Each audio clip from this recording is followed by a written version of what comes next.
Friends, welcome to Ramesh vlog. இன்னைக்கு நம்ம நல்ல டேஸ்டியாக சிம்பிளாக ஒரு கிச்சடி செய்ய போகிறோம். வாங்க என்னன்னு பார்ப்போம். இப்போ நான் ஸ்டவ்வில் வந்து குக்கர் வச்சுருக்கேன். குக்கர் சூடாகிட்டுருக்கு.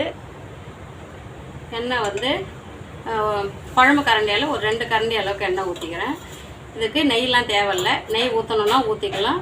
நான் நெய்லாம் இல்லாமல் சிம்பிளாக எப்படி செய்யறதுன்ட்டு போடுறேன். எண்ணெய் சூடானதும் கொஞ்சமாக கல்பாசி இலை, ஒரு 4-5 பீஸு பட்டை எடுத்துருக்கேன் சின்ன சைஸாக, ஒரு இதழ் அன்னாச்சி பூ, ஒரு 4-5 லவங்கம், கொஞ்சமாக ஒரு 1/2 டீஸ்பூனுக்கு சோம்பு எடுத்து வச்சுருக்கேன். எண்ணெய் சூடானதும் போட்டுடலாம். ரொம்ப சிம்பிளாக செய்ய போகிறோம். இதுக்கு அதிக செலவும் இருக்காது, அதிக வேலையும் இருக்காது. டக்குன்னு செஞ்சிடலாம். ஆனால் டேஸ்ட்டு அவ்வளோ டேஸ்ட்டாக இருக்கும். சாப்பிட்றதுக்கு நல்ல டேஸ்ட்டாக இருக்கும். பட்டை லவங்கெல்லாம் பொரிஞ்சதுக்கப்புறம் நான் வந்து 2 வெங்காயம் கட் பண்ணி வச்சுருக்கேன். அதை போட்டுடலாம். 2 வெங்காயம், அது 4-5 பச்சை மிளகாய் நீல வாக்கில் கீறி வச்சு போட்டுட்டு நல்லா வதக்கிடலாம்.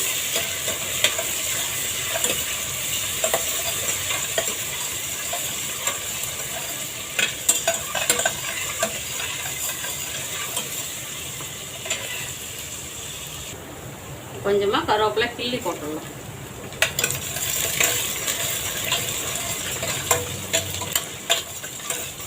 இதே நம்ம வெஜிடபிள்ஸ்லாம் இல்லாமல் சிம்பிளாக செய்ய போகிறோம். ஒரே ஒரு தக்காளி கட் பண்ணி வச்சுருக்கேன், அதையும் போட்டுடலாம்.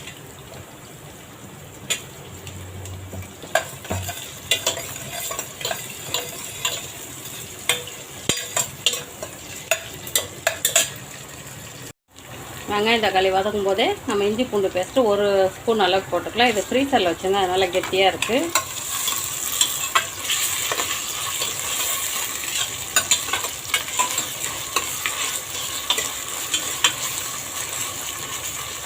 நல்லா கமகமன்னு வாசனை வருது, மசாலா வாசனை.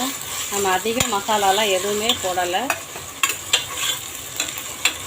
அப்படியே இஞ்சி பூண்டு வாசனை, பச்சை வாசனை போகிற அளவுக்கு நல்லா வதக்கிக்கலாம். இப்போ சாம்பார் ரவை எடுத்து வச்சுருக்கேன். 1 டம்ளர் அளவுக்கு, இந்த டம்ளரில் 1 டம்ளர் அளவுக்கு எடுத்து வச்சுருக்கேன். அதை போட்டு நம்ம இது கூட போட்டு நல்லா வறுத்துக்கலாம். எண்ணெயிலே வறுத்துக்கிட்டோம்னா நல்லா வாசனையாக இருக்கும்.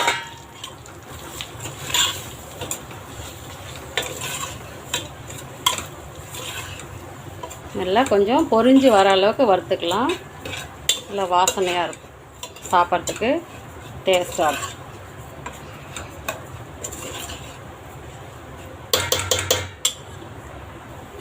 பாருங்கள், நல்லா வறுத்துட்டேன். இந்த அளவுக்கு ரவை வந்து சாம்பார் ரவை பொரிஞ்சு வரணும். நல்லா பொரிஞ்சு வெள்ளையாக வந்துருக்கு பாருங்கள், ஒயிட்டாக வந்துருக்கு பாருங்கள். நல்லா வாசனையாக இருக்கும். கிச்சடி சாப்பிட்றதுக்கு நல்ல வாசனையாக இருக்கும். இப்போ தண்ணி ஊற்றிக்கலாம். நான் வந்து இந்த டம்ளரில் ரவை எடுத்தேன் இல்லைங்களா, அதனால் இதே டம்ளரில் 1.5 டம்ளர் சாம்பார் ரவைக்கு 5 டம்ளர் தண்ணி ஊற்றிக்கலாம். நான் சுடு தண்ணி சூடு பண்ணி வச்சுருக்கேன். 5 டம்ளர் ஊற்றிக்கலாம். இதில் கொஞ்சமாக மஞ்சத்தூள் போட்டுக்கலாம்.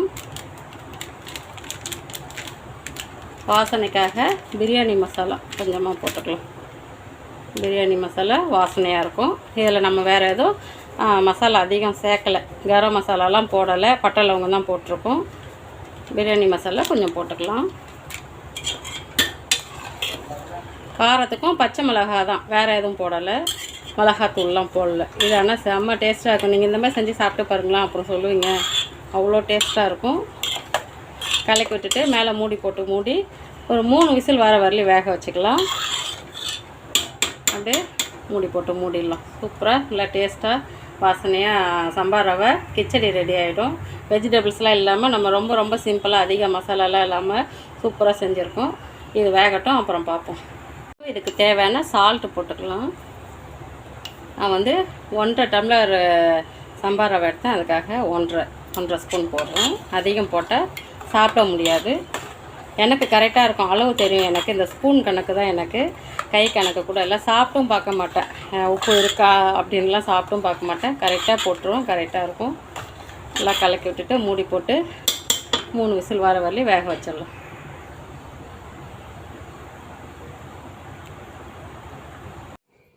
குக்கர் வந்து 3 விசில் வந்துடுச்சு. ஸ்டீம்லாம் போனதுக்கப்புறம் குக்கர் ஓப்பன் பண்ணிக்கலாம்.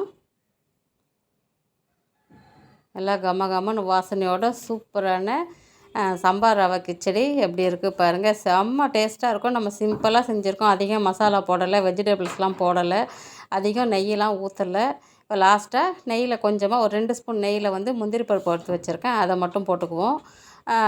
அதிகம் மசாலாலாம் இல்லாமல் சூப்பரான கிச்சடி.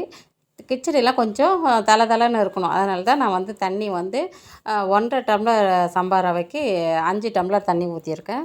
உங்களுக்கு அப்படியே பொல பொலன்னு வேணும்னா கரெக்டாக நீங்கள் 1½ 3 அப்படி ஊற்றிக்கலாம். எங்களுக்கெல்லாம் கொஞ்சம் குழஞ்சிருந்தா தான் ரொம்ப பிடிக்கும். சூப்பரான சம்பா ரவை கிச்சடி ரெடி ஆகிடுச்சு. எப்படி இருக்குது பாருங்கள். செம்ம வாசனையாக செம்ம டேஸ்ட்டாக இருக்கும். ஹெல்த்தியானதும் கூட. இதை மாதிரி செஞ்சு சாப்பிட்டு என்ஜாய் பண்ணுங்கள். நல்லா டேஸ்ட்டாக இருக்கும். குழந்தைங்களும் நல்லா விரும்பி சாப்பிடுவாங்க. இந்த வீடியோ உங்களுக்கு பிடிச்சிருந்தா லைக் பண்ணுங்கள், ஷேர் பண்ணுங்கள், சப்ஸ்கிரைப் பண்ணுங்கள். தேங்க்யூ.